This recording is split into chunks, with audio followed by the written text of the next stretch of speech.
পৃথিবীতে বাহ্যিক যে লজিকের উপর ভিত্তি করে পৃথিবী চলে, গায়েব সেই লজিকের উপর চলে না।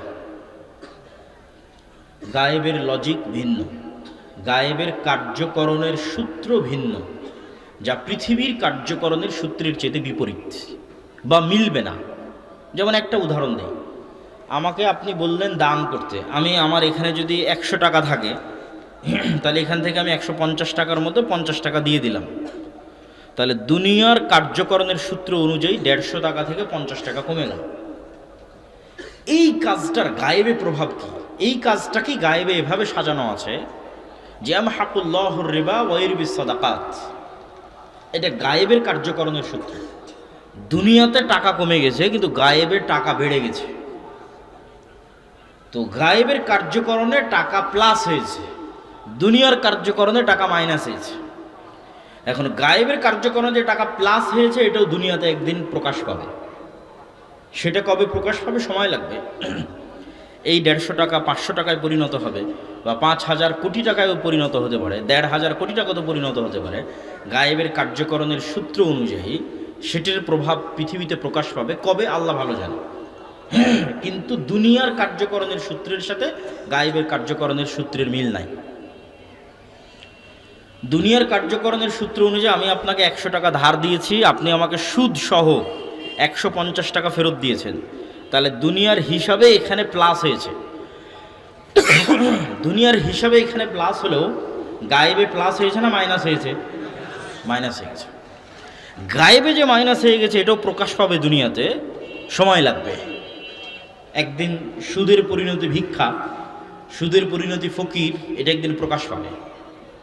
কিন্তু এই ক্যালকুলেশনটা হয় গায়েবে। তাহলে আমাদের যেটা জানতে হবে, আমাদের যেটা বুঝতে হবে, সেটা হচ্ছে গায়েবে কেমনে মুসলমানদের বিজয় নির্ধারিত আছে। আমি মনে বুঝাতে পারি, আল্লাহর অদৃশ্যের লিখনে মুসলমানদের বিজয় কিভাবে লিখিত আছে, এইটা যদি আপনি বুঝে যান আর ওইটার সাথে যদি মিলাতে পারেন, তাহলে আগে গায়েবে বিজয় নির্ধারিত হতে হবে। দুনিয়াতে বিজয় এমনি প্রকাশ পাবে। আর গায়েবের নির্ধারণের সাথে আমার চেষ্টা মিলল না, হাজার চেষ্টা করলেও ইসলাম এবং মুসলমানদের বিজয় হবে না। তাহলে ইসলাম এবং মুসলমানদের বিজয় জানার জন্য, মানার জন্য, বুঝার জন্য গায়েবের কার্যকরণের সূত্র সম্পর্কে জানা দরকার। তার 1 নাম্বার হচ্ছে ঈমান বিল গায়েব, গায়েবের উপর ইয়াকিন রাখা। আল্লাহর শক্তি, আল্লাহর অস্তিত্ব, ফেরেশতার শক্তি, ফেরেশতাদের অস্তিত্ব, পরকাল, জান্নাত, জাহান্নাম, এগুলোর উপর ইয়াকিন, শুধু বিশ্বাস না। আজকে আব্দুল্লাহ বিন আব্দুর রাজ্জাক এখানে এসেছে, বক্তব্য দিচ্ছে, এইটা যেই লেভেলের সত্য, এর চেয়ে বেশি সত্য যে এখানে ফেরেশতারা আছে। এইটা যেই দিন আপনি বিশ্বাস করতে পারবেন, সেই দিন আপনার গায়েবে ইয়াকিন এসে গেছে। এইটা বিশ্বাস করতে পারার আগ পর্যন্ত আপনার গায়েবে ইয়াকিন হয়নি। গায়েবে ইয়াকিন না হলে বিজয় হবে না। এটাই গায়েবের সূত্র। তাহলে গায়েবের উপর আপনার ইয়াকিন লাগবে। আপনার পিতা মাতা, ভাই বোন, আত্মীয় স্বজন, তাদের অস্তিত্ব যত সত্য, ফেরেশতার অস্তিত্ব তার চেয়ে বেশি সত্য। গায়েবের উপর ইয়াকিন ছাড়া বিজয় সম্ভব নয়। তার 2-1টা উদাহরণ দেখেন। মুসা আলাইহিস সালাতু ওয়াস সালামকে যেদিন আল্লাহ বললেন, ইযহাব ইলা ফিরআউন ইন্নাহু তাগা, যাও ফেরাউনের কাছে, ফেরাউন অহংকার করেছে, দাওয়াত দাও। ওই দিন এই নরসিংদী, শিলমান্দি, বাগহাটার একটা সাধারণ মানুষ আজকের আমেরিকার প্রেসিডেন্ট ডোনাল্ড ট্রাম্পের তুলনায় যা দুর্বল হবে, ওই দিন মুসা আলাইহিস সালাম ফেরাউনের তুলনায় তার চেয়ে কয়েক হাজার গুণ বেশি দুর্বল। যেদিন মুসা আলাইহিস সালামকে এটা বলা হচ্ছে। আজকে শিলমান্দি, নরসিংদীর একটা মানুষকে যদি আমি বলি, সাধারণ কৃষককে যদি বলি, তোমাকে দায়িত্ব দেওয়া হলো, যাও আমেরিকার প্রেসিডেন্ট ডোনাল্ড ট্রাম্পের কাছে গিয়ে দাওয়াতি কাজ করো, তো এই মানুষটা যেই লেভেলের দুর্বল, মুসা আলাইহিস সালাম আজ থেকে 5000 বছর আগে তার চেয়ে বেশি দুর্বল। কেন? মুসা আলাইহিস সালামের তখন ফেরাউনের আদালতে ফাঁসির আদেশ হয়ে আছে। উনি মৃত্যুদণ্ডপ্রাপ্ত আসামি। তাহলে মিলান যে শিলমান্দি নরসিংদীর এই লোকটা আমেরিকার আদালতে মৃত্যুদণ্ডপ্রাপ্ত আসামি, যখন তাকে বলা হচ্ছে তুমি আমেরিকা যাও। 2 নাম্বার, যখন মুসা আলাইহিস সালামকে বলা হচ্ছে তুমি ফেরাউনের কাছে যাও, তখন উনি পলাতক। মানে নরসিংদীর এই লোকটা তার নিজের জেলায় নাই, পালিয়ে হয় দিল্লিতে আছে, না হয় করাচিতে আছে, না হয় অন্য কোনো শহরে আছে। যেখানে পলাতক অবস্থায় আছে ওখানে বলা হচ্ছে কোন দেশে যেতে, যেই দেশে তার মৃত্যুদণ্ড আদেশ হয়ে আছে। পয়েন্ট নাম্বার 4, এই যে নরসিংদীর লোকটা পালিয়ে যেখানে আছে ওখানে কোন অবস্থায় আছে? অনেকেই তো দুবাইয়ে কোটি টাকার মালিক অবস্থায় পলাতক হয়ে আছে, কানাডা, আমেরিকা, লন্ডনে কোটি টাকার মালিক হয়ে পলাতক অবস্থায় আছে। কিন্তু নরসিংদীর এই লোকটা যেখানে পালিয়ে আছে সেখানেও মানুষের বাড়ির কাজের লোক অবস্থায় আছে। মুসা আলাইহিস সালাম যেখানে পালিয়ে আছেন সেখানে উনি মানুষের বাড়ির কাজের লোক 10 বছর থেকে। তাহলে আশা করি বুঝতে পেরেছেন যে মুসা আলাইহিস সালামকে যেই দিন বলা হচ্ছে ফেরাউনের কাছে যেতে, ওই দিন মুসা আলাইহিস সালাম কেন দুর্বল। শেষ পয়েন্ট, নরসিংদী শিলমান্দির এই মানুষের নিজের আত্মীয় স্বজন আছে, বাড়িঘর আছে, ভাই বোন আছে। মুসা আলাইহিস সালামের মাও পরিচয় দিতে পারেনি যেটা আমার ছেলে। মুসা আলাইহিস সালাম এমন গোলাম কওমের সদস্য, এমন গোলাম জাতির সদস্য। সম্মানিত উপস্থিতি, তাহলে মুসা আলাইহিস সালামের পক্ষে দুনিয়ার কার্যকরণের সূত্র অনুযায়ী ফেরাউনের বিরুদ্ধে বিজয় অর্জন পৃথিবীর সপ্তাশ্চর্যের একটা, অসম্ভব। এখানে বিজয় অর্জনের দুনিয়াবি কোনো সম্ভাবনা নাই, বহু পরের কথা। মুসা আলাইহিস সালাম ফেরাউনের সামনে গিয়ে দাঁড়াতেই পারবে না, বিজয় বহুদূরের কথা। তবে হ্যাঁ, একটা রাস্তা আছে, যেই রাস্তা দিয়ে মুসা আলাইহিস সালাম ফেরাউনের সামনে গিয়ে দাঁড়াতে পারবে। সেটা হচ্ছে মুসা আলাইহিস সালামকে গায়েব দেখিয়ে দিতে হবে। আল্লাহ পৃথিবীর প্রায় সব নবীকে কম বেশি গায়েব দেখিয়েছে, কম বেশি। যেমন আমাদের নবী মুহাম্মদ সাল্লাল্লাহু আলাইহি ওয়াসাল্লাম মেরাজের সফরে উনি জান্নাত, জাহান্নাম, আসমান, নবী, রাসূল, জিবরাইল, আল্লাহ সবার সাথে কথা বলেছেন, দেখে এসেছেন।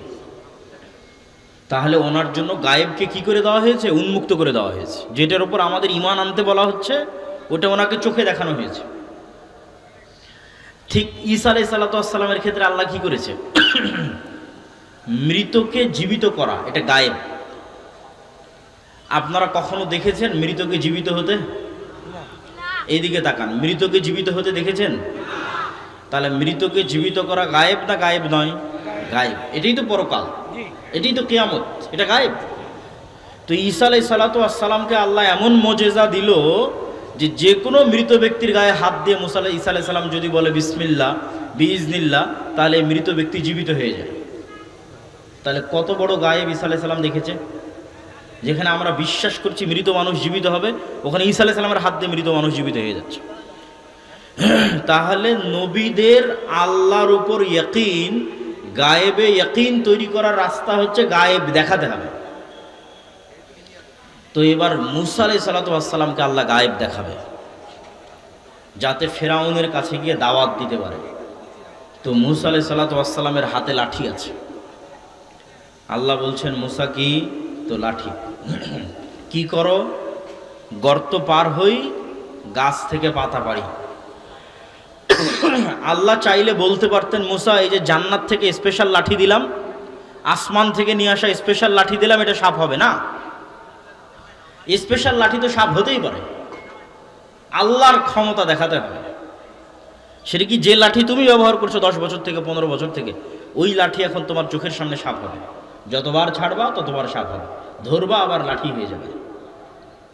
তাহলে এই জিনিস দেখার পর মুসা আলাইহিস সালামের আন্দাজা হয়ে গেছে যে আমরা স্বচক্ষে যা দেখি এগুলো কিছুই না, এর বাইরে আল্লাহ সুবহানাহু ওয়া তাআলার ক্ষমতা, শক্তি, এটা হলো আসল।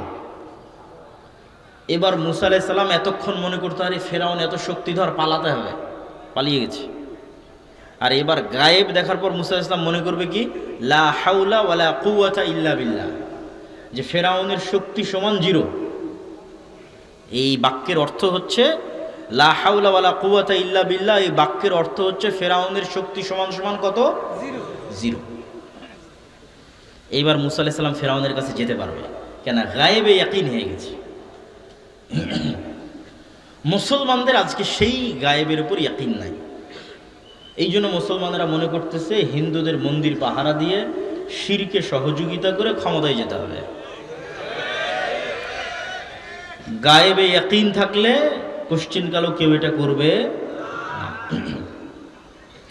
তাহলে গায়েবের মদদেই মুসলমানদের বিজয়, ফুল স্টপ। দুনিয়াবি শক্তিতে মুসলমানদের বিজয় অতীতে কোনো নবীর ইতিহাসে হয়নি, মুসলমানদের অতীতে কোনোদিন হয়নি, ভবিষ্যতে কোনোদিন হবে না। মুসলমানদের বিজয়ের একটাই রাস্তা, গায়েবের মদদ, আল্লাহর সাহায্য। ওই সূত্র যেদিন আপনি পূরণ করতে পারবেন, যেদিন আল্লাহর সাহায্য আসবে, ওইটার শর্ত যেদিন পূরণ করতে পারবেন সেই দিন বিজয় হবে। তা আমরা সেটাই জানার চেষ্টা করতেছি। তো আগে কয়েকটা উদাহরণ দেখি, যে এটাতে যে ফুল স্টপ দিয়ে দিলাম যে গায়েবের মদদ ছাড়া মুসলমানদের বিজয় নাই, আরও দু একটা উদাহরণ দেখি।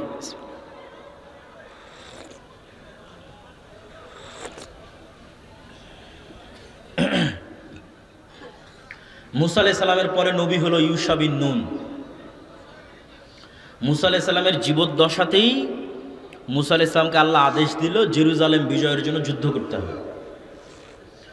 তো বানু ইসরায়েলরা কি বলল? ইজহাব আনতা ওয়া রাব্বুকা ফাকাতিলা, আপনি আর আপনার আল্লাহ গিয়ে যুদ্ধ করেন, আমরা পারবো না। কেন পারবে না সেটাও বলে দিয়েছে, যে জেরুজালেমে এখন যারা আছে আমালেকা গোত্রের লোক, এদের এক একজনের বডি 40 তালা 50 তালার সমান। এত শক্তিশালী বিশাল দেহে মানুষের সাথে আমরা যুদ্ধ করতে পারবো না। তাহলে তারা চিন্তা করেছে দুনিয়ার কার্যকরণের সূত্র অনুযায়ী। এইটা চিন্তা করেনি যে আল্লাহ আদেশ দিয়েছে করতে হবে, এটা চিন্তা করেনি। চিন্তা করেছে দুনিয়ার কার্যকরণের সূত্র দিয়ে। শুধু দুইজন বলল যাদের ঈমান বিল গায়বে ইয়াকিন ছিল। যে দুইজনের ঈমান বিল গায়বে ইয়াকিন ছিল, সেই দুইজন বলল যে আমরা যুদ্ধে যাব। তো যাই হোক, আল্লাহ 40 বছরের শাস্তি অবতীর্ণ করলেন। 40 বছরের শাস্তি সে মধ্যেই মুসা আলাইহিস সালাম মারা গেল। ইউশা বিন নুন আল্লাহর নবী হলো। তোমরা যারা ড্রোন চালাচ্ছ এটা আর চালায় না, মানুষজনকে ডিস্টার্ব দিচ্ছে। মানুষজন বক্তব্য না শুনে শুধু ড্রোনের দিকে দেখতেছে। তো তোমার ড্রোন শট তো একবার নেওয়া হয়ে গেছে, আর নিয়ে কি করবা? ড্রোনটা রেখে দাও। তো ইউশা বিন নুন 40 বছরের গজবের পর, আযাবের পর বানু ইসরায়েলকে বলল যে আমরা যে ভুল করেছিলাম যুদ্ধ না করে, চলো যুদ্ধ করতে হবে। বানু ইসরায়েল যুদ্ধে অবতীর্ণ হয়ে গেল। শুক্রবারের দিন বিকেলবেলা যুদ্ধে জয় জয় ভাব, কিন্তু জিততে আরো সময় লাগবে। আর সূর্য ডুবে গেলে মুসা আলাইহিস সালামের দিন অনুযায়ী যুদ্ধ বন্ধ করতে হবে, শরীয়ত অনুযায়ী। তখন ইউশা বিন নুন আল্লাহর কাছে দোয়া করলেন যে আল্লাহ, আপনি আজকে যুদ্ধ জয়ের জন্য সূর্যকে থামিয়ে দেন। তো ইউশা বিন নুনের গায়েবের জ্ঞান কত মজবুত, গায়েবের উপর ইয়াকিন কত মজবুত। কেমনে একটা মানুষ চিন্তা করতে পারে সূর্যকে থামাতে হবে? এটাকে একটা মানুষ এত ইজি কেমনে মনে করতে পারে? আমাকে বুঝান। একটা মানুষের ব্রেনে এটা কেমনে কাজ করতে পারে যে আজকের যুদ্ধে জিততে হলে সূর্যকে থামাতে হবে? এটা তো অসম্ভব। তাহলে এবার আপনি বুঝেন যে ইউশা বিন নুনের গায়েবের উপর ইয়াকিন কোন পর্যায়ে ছিল। গায়েবের উপর ইয়াকিন কোন লেভেলে থাকলে ইউশা বিন নুন বলতে পারে যে আল্লাহ আপনি সূর্য থামিয়ে দেন। ওই লেভেলের ইয়াকিনটা আমরা অর্জন করতে পারিনি। ওই লেভেলের ইয়াকিনের ধারে কাছে আমরা যেতে পারিনি। আল্লাহ সহিহ বুখারীর রিওয়ায়াত অনুযায়ী আল্লাহ সূর্যকে থামিয়ে দিলেন এবং ইউশা বিন নুন জেরুজালেম বিজয় করল। তাহলে ইউশা বিন নুন দুনিয়ার কার্যকরণের সূত্র অনুযায়ী বিজয়ী হলো না গায়েবের মদদে? মুসা আলাইহিস সালাম ফেরাউনকে পরাজিত করলো দুনিয়ার কার্যকরণের সূত্রে না গায়েবের মদদে? এবার দাউদ আলাইহিস সালাম, তলুত এবং জালুতের যুদ্ধ, সবগুলো কোরআন থেকে বলতেছে। এই ইউশা বিন নুনের জেরুজালেম বিজয়ের 200-300 বছর পর আবারও বানু ইসরায়েলরা জেরুজালেম থেকে বিতাড়িত হয়ে গেছিল। এরা খুব মোনাফেক জাতি ছিল, এদের কথা 2 নম্বরে বলব, 2 নম্বর পয়েন্টে বলব। তো এরা নবীকে গিয়ে বলতেছে যে আমাদের একজন নেতা দেন, আমরা যুদ্ধ করব। নেতা দেওয়া হলো, যুদ্ধের জন্য পরীক্ষা দেওয়া হলো যে একটা নদী পার হতে হবে, নদীর পানি পান করা যাবে না। তো শুধু ৩০০ জন মানুষ, ৩০০-র কম বেশি মানুষ নদী থেকে পানি পান না করে নদী সাঁতরে পার হয়ে গেছে।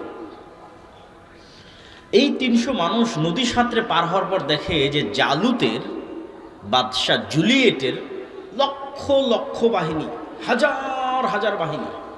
কোথায় হাজার হাজার বাহিনী, কোথায় ৩০০ জন। তো কোরআনের ইবারত হচ্ছে লা তাকাতা লানাল ইয়াউমা বিজালুতা ওয়া জুনুদি, লা তাকাতা লানাল ইয়াউম। কোরআনের ইবারত যে ওই দিন মুসলমানেরা বলল জালুতের বাহিনী দেখে যে আমাদের তো কোনো শক্তিই নাই, আমরা দুর্বলে কথা বলি, লা তাকাতা লানাল ইয়াউম, আমার কোনো শক্তিই নাই।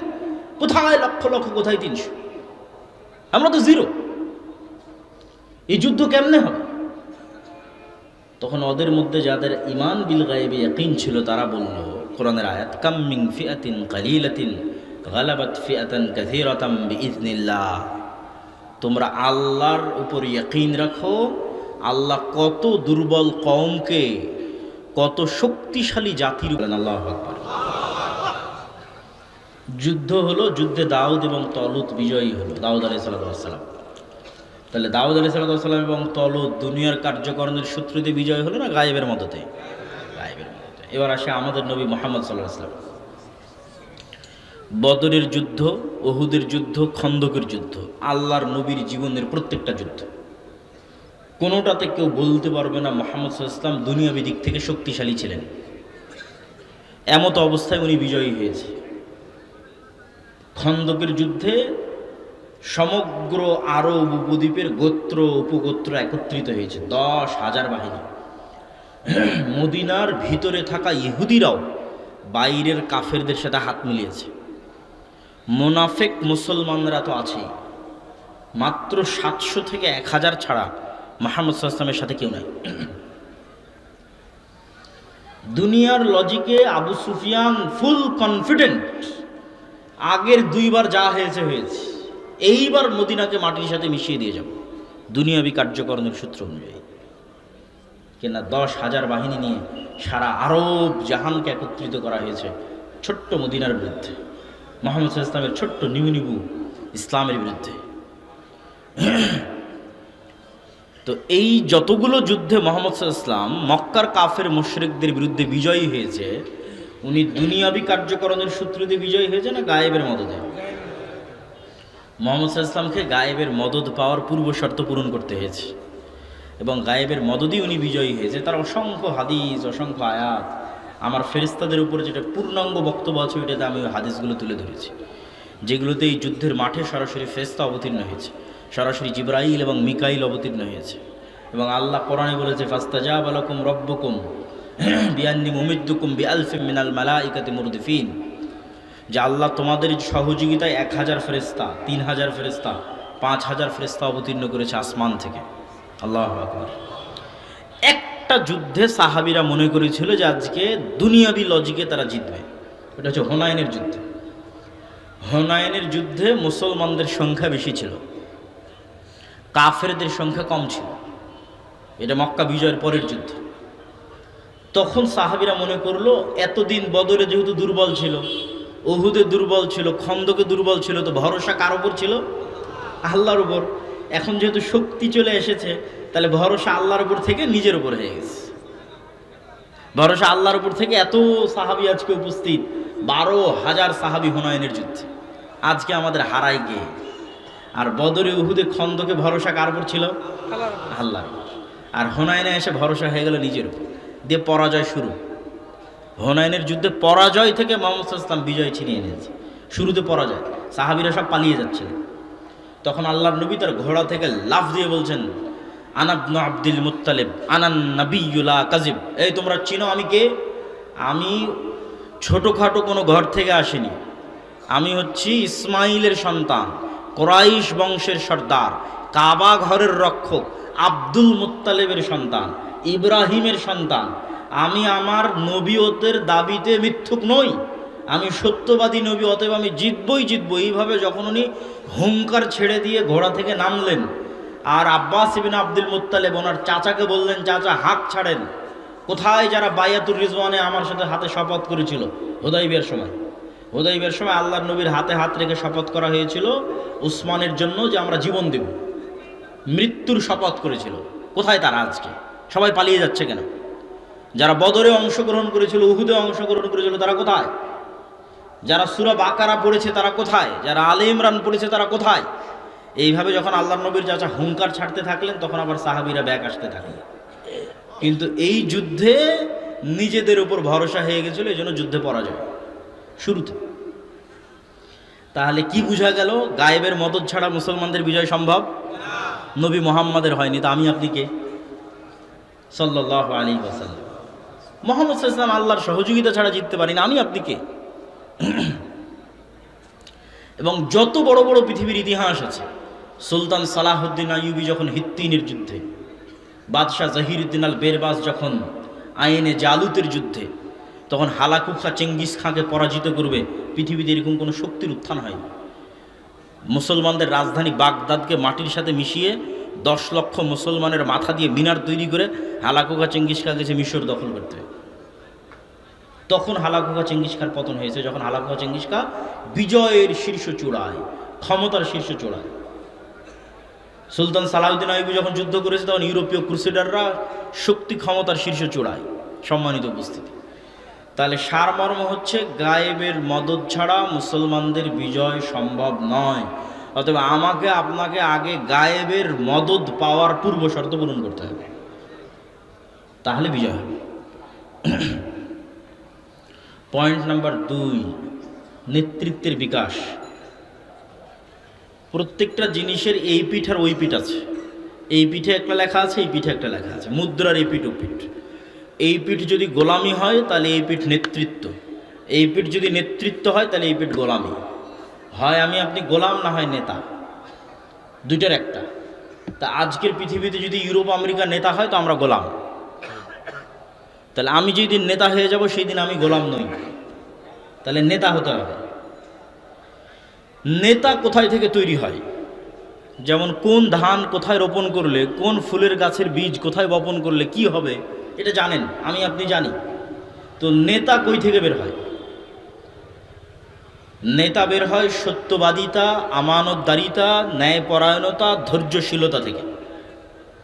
এই জন্য আল্লাহ যত নবী পাঠিয়েছে, সব নবী জন্মগত সত্যবাদী, সব নবী জন্মগত আমানতদার, সব নবী জন্মগত ন্যায়পরায়ণ, সব নবী জন্মগত ধৈর্যশীল। মুহাম্মদ সাল্লাল্লাহু আলাইহি ওয়াসাল্লামকে 40 বছর বয়সে শিরক করা যাবে না, তাওহীদ মানতে হবে, এটা শেখানো হয়েছে। আর 50-53 বছর বয়সে সালাত, সিয়াম, হজ, যাকাত শেখানো হয়েছে। আর এই 40 বছরের আগের জীবন আর এই 50 বছরের আগের জীবনে কোনোদিন মুহাম্মদ সাল্লাল্লাহু আলাইহি ওয়াসাল্লামকে এটা বলার দরকার হয়নি যে আপনি আজ থেকে সত্য বলবেন। কেননা উনি জন্মগতই কি বলে? সত্য বলে। আপনি আজ থেকে ন্যায় প্রতিষ্ঠা করবেন, উনি জন্মগতই ন্যায় প্রতিষ্ঠা করেন। ওনার বয়স যখন 35, তখন হাজরে আসওয়াদ নিয়ে মারামারি।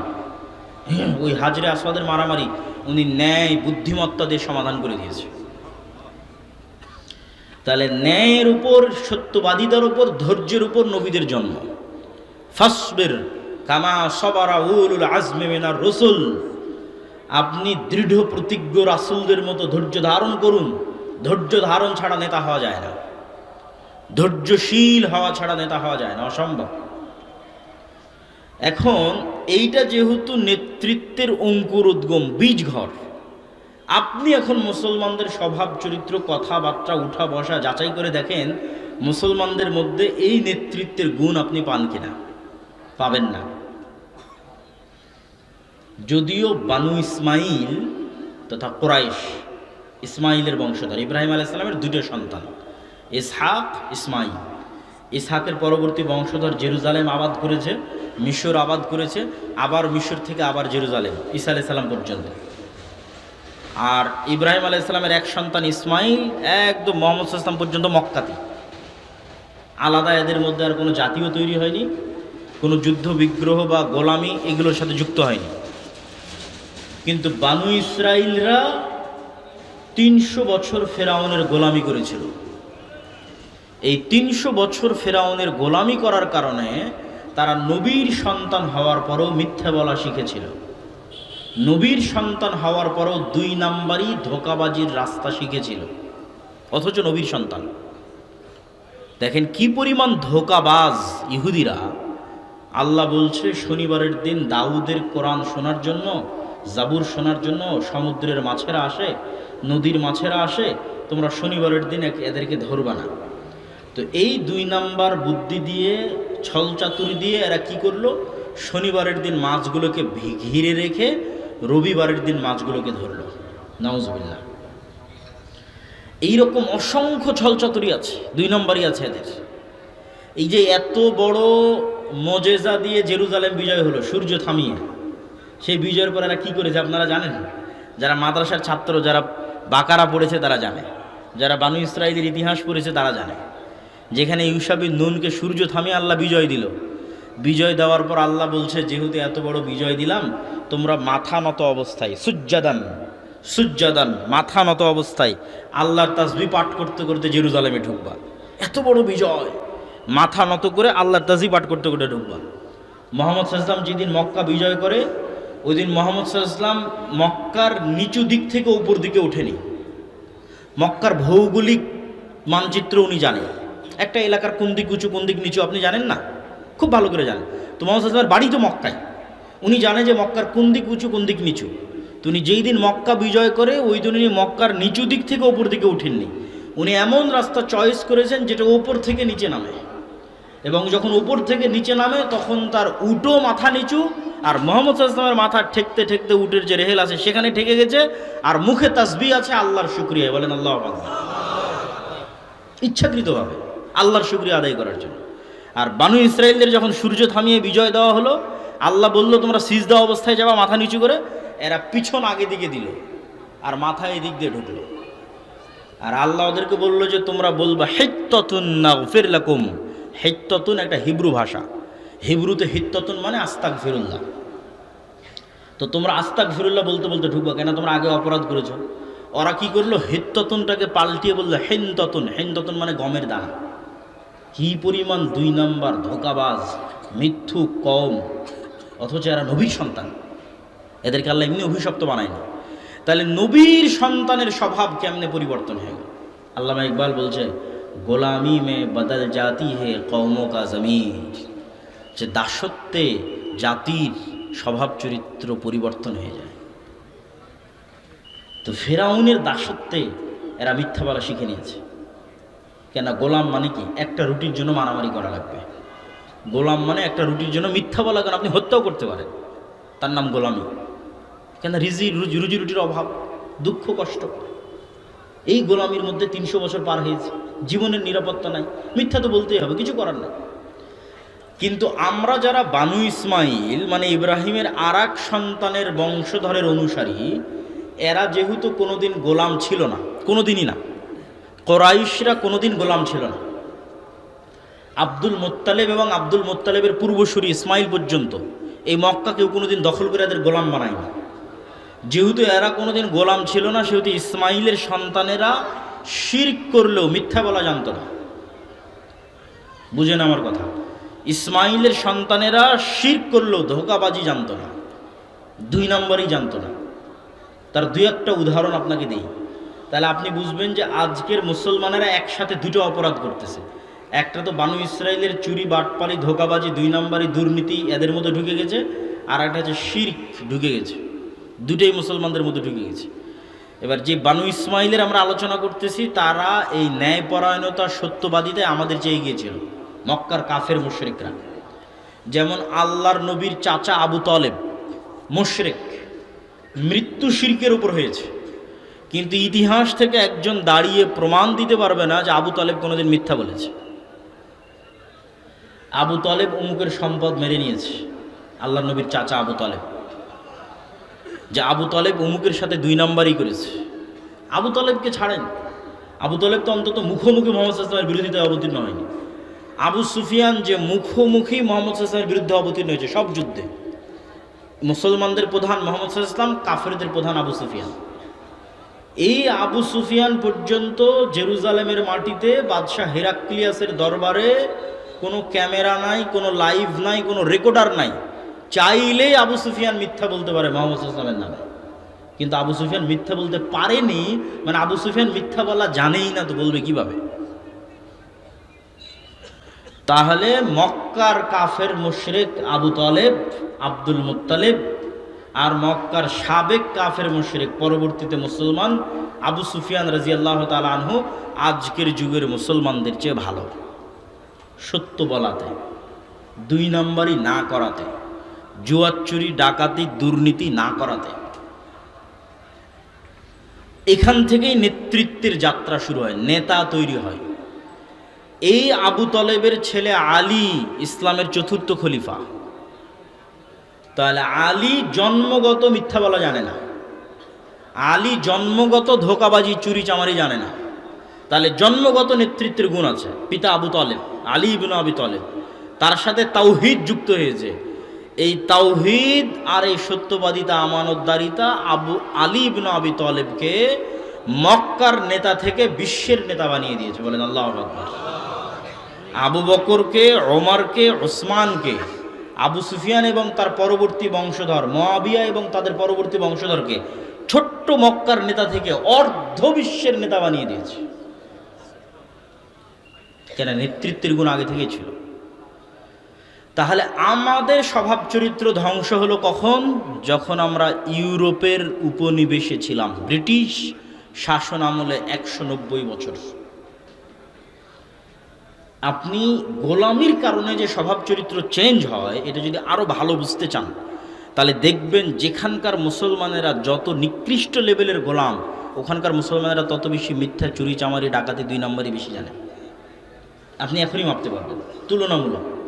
তুলনামূলক আপনি রোহিঙ্গাদের সাথে বাঙালিদের তুলনা করেন, বাঙালিদের সাথে ভারতের মুসলমানদের তুলনা করেন, ঠিক আছে? আবার বাঙালি পাকিস্তানি মুসলমানদের সাথে আফ্রিকার মুসলমানদের তুলনা করেন। আফ্রিকার মুসলমানেরা স্পেন ফ্রান্সের ভয়ঙ্করতম নিকৃষ্টতম জুলুমের শিকার এখন পর্যন্ত। ফলত আফ্রিকার মুসলমানেরা ওই রাস্তাগুলো বাঙালি পাকিস্তানি মুসলমানদের চেয়ে বেশি চিনে। এই যে আপনারা 1947-এর পর থেকে একটু স্বাধীন আছেন, এই একটু স্বাধীনতার কারণে ভারতের মুসলমানদের আর আপনাদের মুসলমানদের মধ্যে স্বভাব চরিত্রের পার্থক্য আছে। ন্যূনতম স্বাধীনতার কারণে, পূর্ণ স্বাধীনতা নয়। ভারতের মুসলমানদেরকে আমরা অনেক ভালোবাসি, সম্মান করি, শ্রদ্ধা করি, কাউকে ছোট করা এখানে উদ্দেশ্য নয়। পশ্চিমবঙ্গ, মালদা, মুর্শিদাবাদ এই সমস্ত অঞ্চল থেকে অনেক দিনী ভাই আমাদের বক্তব্য শুনে, আল্লাহ সুবহানাহু ওয়া তাআলা তাদেরকে কবুল করুক, আল্লাহুম্মা আমিন। কিন্তু এইটা বোঝানোর উদ্দেশ্য যে গোলামির কারণে স্বভাব চরিত্র নষ্ট হয়। তাহলে এই বাঙালিরা, এই পাকিস্তানিরা, বাংলাদেশিরা মিথ্যা বলা শিখেছে যখন ব্রিটিশদের গোলাম ছিল, তখন দুর্নীতি করা শিখেছে যখন ওদের গোলাম ছিল। আর গণতন্ত্র আর সুদ আর গণতন্ত্র, এই দুইটা মুসলমানদের উপর চাপিয়ে দেওয়া আছে যেন মুসলমানেরা আর জীবনে কোনোদিন সত্য বলা শিখতে না পারে। গণতন্ত্রের রাজনীতি এমন জঘন্য, গণতন্ত্রের রাজনীতি এমন নিকৃষ্ট, এখানে এক দলের নেতা আর এক দলের নেতার বিরুদ্ধে মিথ্যা তো বলবেই। একই আসনের 10 জন মনোনয়ন প্রার্থী একজন আর একজনের বিরুদ্ধে মিথ্যা বলবে।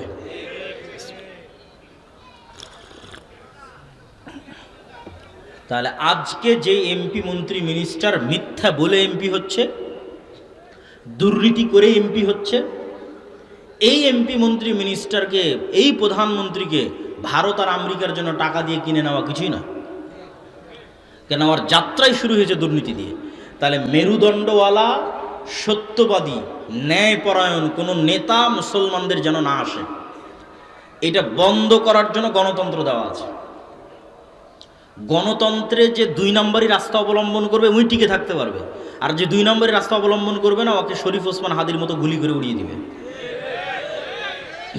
এটাই গণতন্ত্র। সম্মানিত উপস্থিতি, তাহলে সত্যবাদী এবং ন্যায়পরায়ণ হওয়াই নেতা হয়। আর সত্যবাদী এবং ন্যায়পরায়ণ না হওয়াই গোলাম হওয়া। তাহলে যত এমপি মন্ত্রী মিনিস্টার মনোনয়ন প্রার্থী হচ্ছে, টাকা দিয়ে মনোনয়ন কিনে নিচ্ছে, এরা নেতা না গোলাম?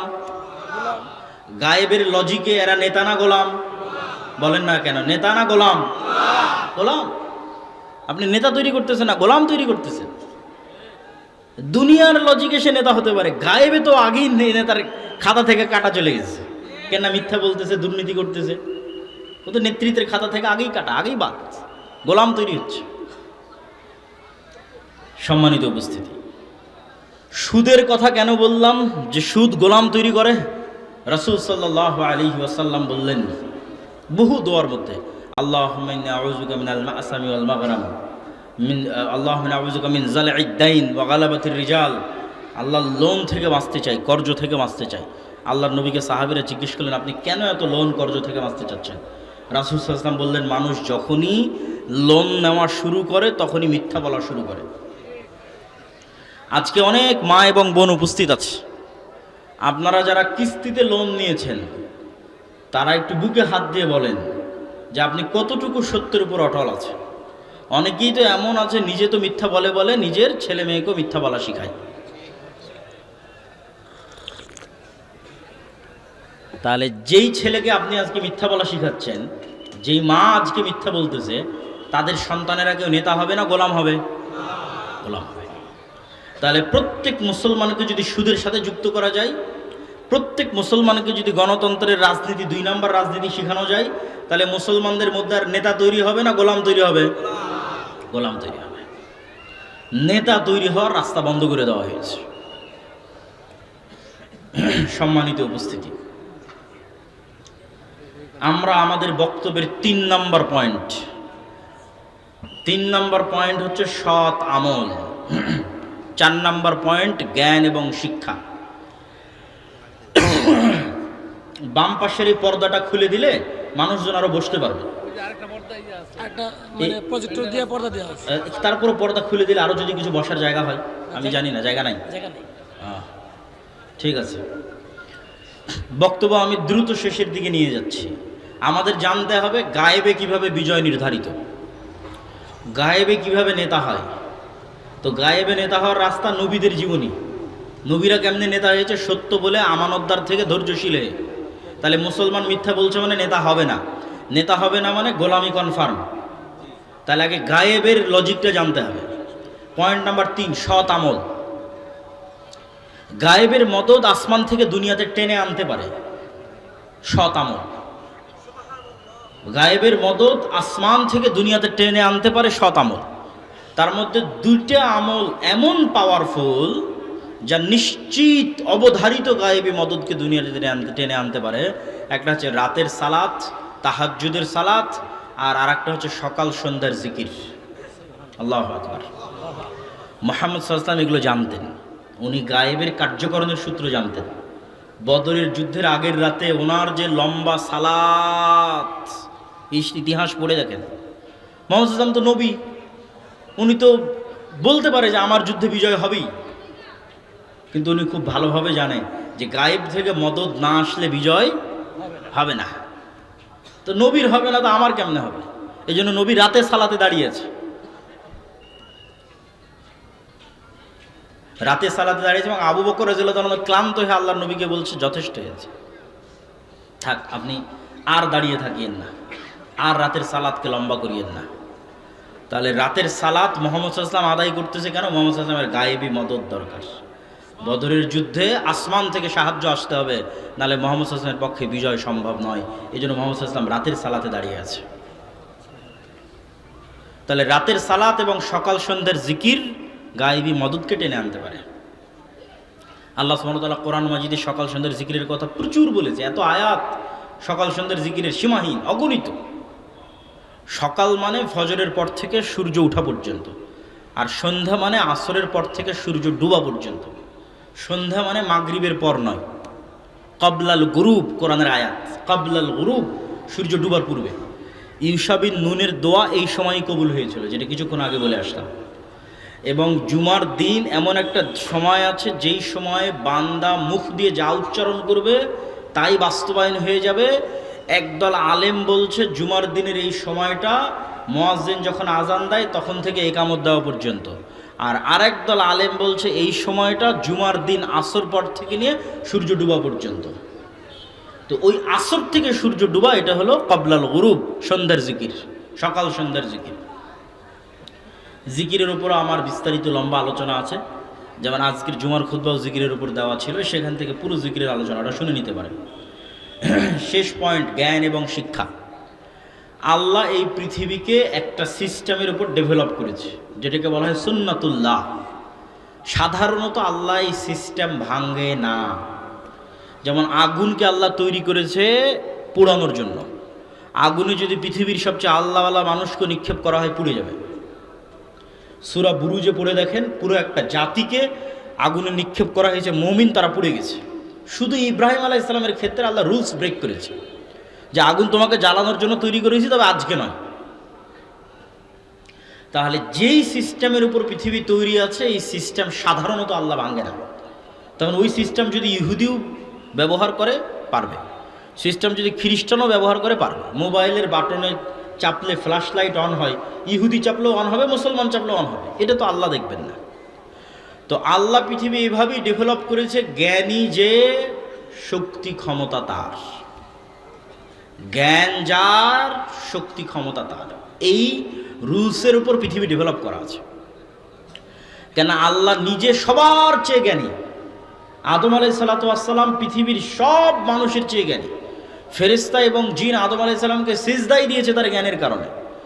আর ওই যে 300 জন দাউদ আর তলুত যারা যুদ্ধ করলো, যাদের বিজয় হলো, ওদের নেতা নির্ধারণ করার সময় আল্লাহ কোরআনে বলেছেন, একে নেতা বানাচ্ছি কেননা এ জ্ঞানী, তোমাদের মধ্যে জ্ঞানী। তো আজকে আমেরিকা এবং ইসরায়েল, ইহুদি আর খ্রিস্টানেরা যদি জ্ঞান বিজ্ঞান পড়াশোনা নিয়ে ব্যস্ত থাকে, আর বাংলাদেশ নরসিংদী শিলমান্দির যুবকেরা যদি, মুসলমানের সন্তানেরা যদি free fire, PUBG, TikTok, Facebook, বিড়ি, সিগারেট, জুয়া, মোবাইল, নেশা এগুলো নিয়ে ব্যস্ত থাকে, তো পৃথিবীর নেতা কে হবে আর গোলাম কে হবে? আপনি বলেন।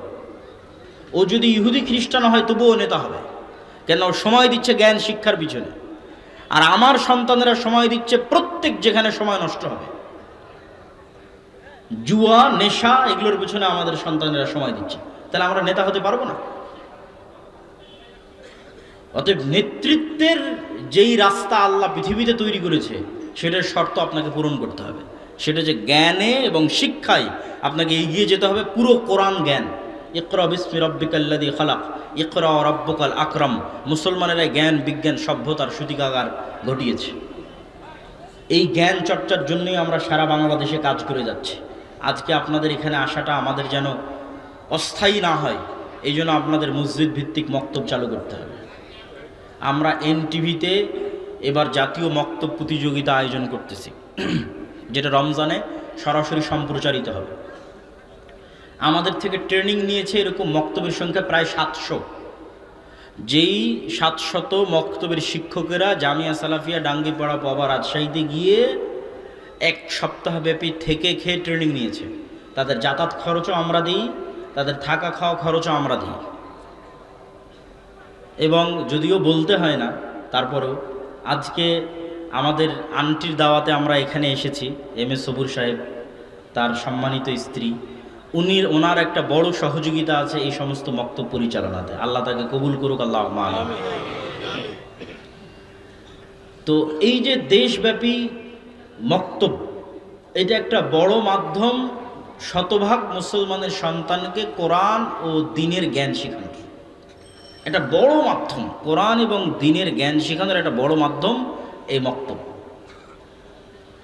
এই মক্তবকে শক্তিশালী করতে হবে। মসজিদে এসি, টাইলস, ফ্যান, লাইট কত কি লাগিয়েছে, কিন্তু শিক্ষার ব্যবস্থার দিকে আমাদের নজর নাই। অথচ আজকে ব্র্যাক এবং এনজিওগুলোকে দেখেন, ওরা একটা টাকা পেলে শিক্ষার পিছনে ইনভেস্ট করে। আমরা কি করলাম? আমরা টাকা উড়িয়ে মজা করে আরাম আয়েশ করে শেষ করে দিচ্ছি। টাকা জ্ঞানের পিছনে, বিজ্ঞানের পিছনে, শিক্ষার পিছনে ব্যয় করতে হবে। আল জামিয়া সালাফের অধীনে আমাদের বিভিন্ন প্রতিষ্ঠান অধিভুক্ত, প্রায় 50-এর অধিক প্রতিষ্ঠান অধিভুক্ত অবস্থায় আছে। এই কারো কেউ যদি আপনারা প্রতিষ্ঠা করেন, সেগুলোকে জামিয়া সালাফের সিলেবাস অনুযায়ী পরিচালিত করতে পারেন। এটা একটা বড় মাধ্যম। এবং সর্বোপরি আমাদের যে লিখিত বই পুস্তকগুলো আছে, যেমন আমি ইদানিং যত বক্তব্য দিচ্ছি, সেটা জিকির হোক, ইমান বিল গায়েব হোক, ফেরেশতা শয়তান হোক, রুহ নাফস হোক, সেটা আমার আল্লাহর পথে যাত্রা, এটা নতুন বই। এই বইটা লেখাই হয়েছে ইমান বিল গায়েবে মুসলমানদের ইয়াকিন তৈরি করার জন্য। প্রত্যেকটা মসজিদে যেন সাপ্তাহিক দার্সের অন্তর্ভুক্ত হয়, অথবা দৈনিক 1 পৃষ্ঠা করে পাঠচক্র হিসেবে পড়া হয়, এরকম একটা নিয়ত নিয়ে বইটা লেখা। আজকে যদি থাকে, যদিও খুব দ্রুত শেষ হয়ে যাচ্ছে, এক জায়গায় গেলে আরেক জায়গায় থাকে না, হয়তো আজকের জুমার সালাতেই প্রায় শেষ হয়ে গেছে, 2-1টা থাকতে পারে।